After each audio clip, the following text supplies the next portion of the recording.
Hello, today we're going to talk about regrets. We're going to talk about the three things retirees regret they didn't do earlier in life. I'm Derek Mazzarella, a financial advisor with Gateway Financial Partners. Let's get after it. All right, so the biggest regret I see is always going to be I didn't save enough.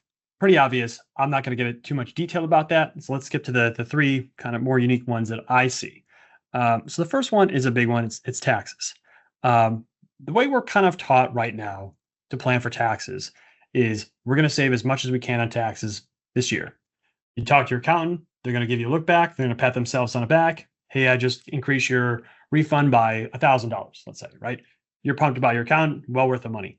Problem is, we need to actually project out in the future taxes today versus taxes later and really have a good balance between the two. Because what we're taught is basically, all right, stuff your pre tax accounts now, and then you'll be in a lower tax bracket later. But I found actually having a mix of taxable accounts can really make a difference. I'm going to do a quick recap. There's a whole video I have about tax buckets and how investments are taxed. I encourage you to check that out for more detail. But quickly, here it is. So what we're really taught is, okay, let's use this pre-tax bucket, right? That's going to be your traditional 401k, traditional IRA, but basically money goes in pre-tax, grows tax deferred. You take the money out, that's when you pay taxes. The opposite of that is, a Roth bucket, basically. So you put money in after tax, grows tax free, take the money out. Hey, it's tax free. Awesome. Third bucket is the after tax account. So money goes in after taxes, grows, tax on it, not so fun.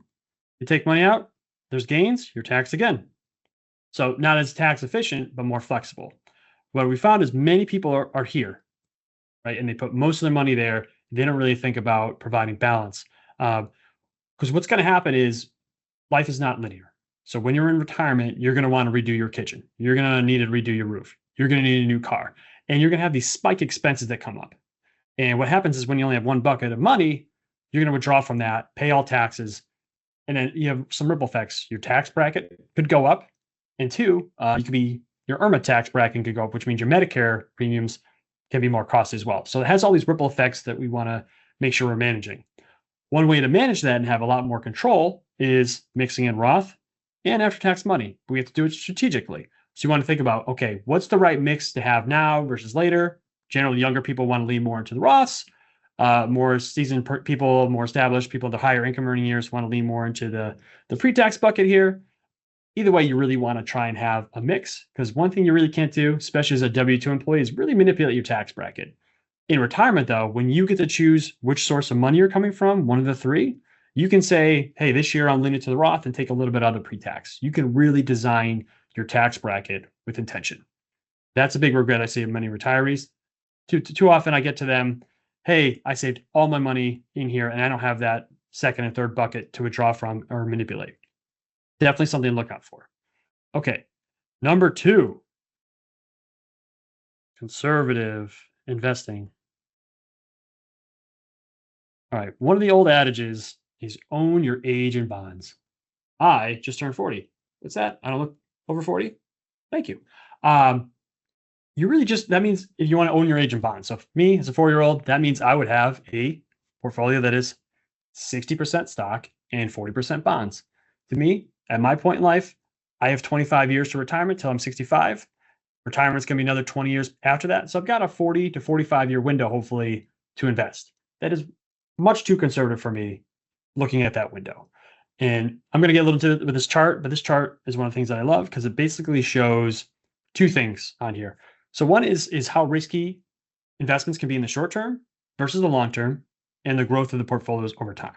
So many people freak out because they look at these two numbers. Hey, I could be up 52% with an all stock portfolio, but I could be down 37. Losing 37% would suck. It's a lot. It's a lot to lose. You don't want to do that. But what you notice over time is that the riskiness drops pretty dramatically. So over a 5-year rolling period, worst case scenario, you're down 2%. So, not great, but not manageable. You could be up 29. But over a 20-year rolling period, your worst case scenario, you invest in the worst time in the market over the last 20 years, you'd still be up 6% per year, right? So that's a pretty good return over time. And that's when we have to look at time horizons. Okay, what is my time horizon? When do I need this money? and that's going to show the difference of it. So if you're all in bonds over the 20-year period, you're looking at netting out $276,000 from $100,000. So not bad.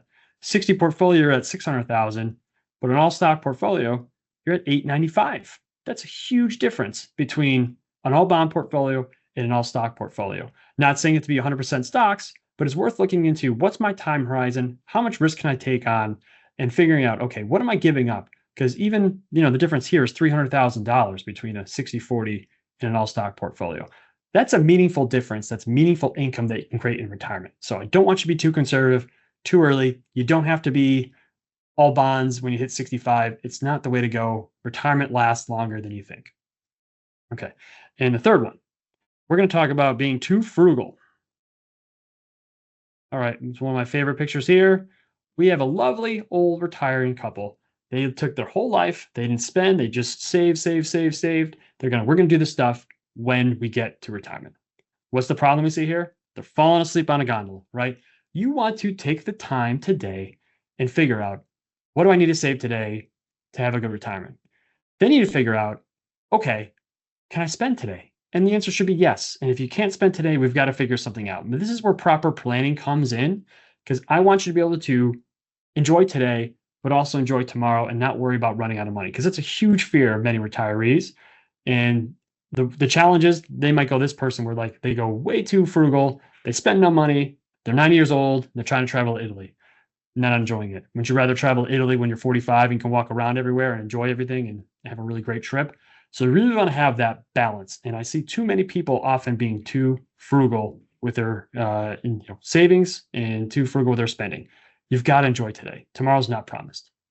So Derek Mazzarella, those are my three things: paying attention to taxes, being too conservative with their portfolio, and being too frugal. If you like the video, like and subscribe.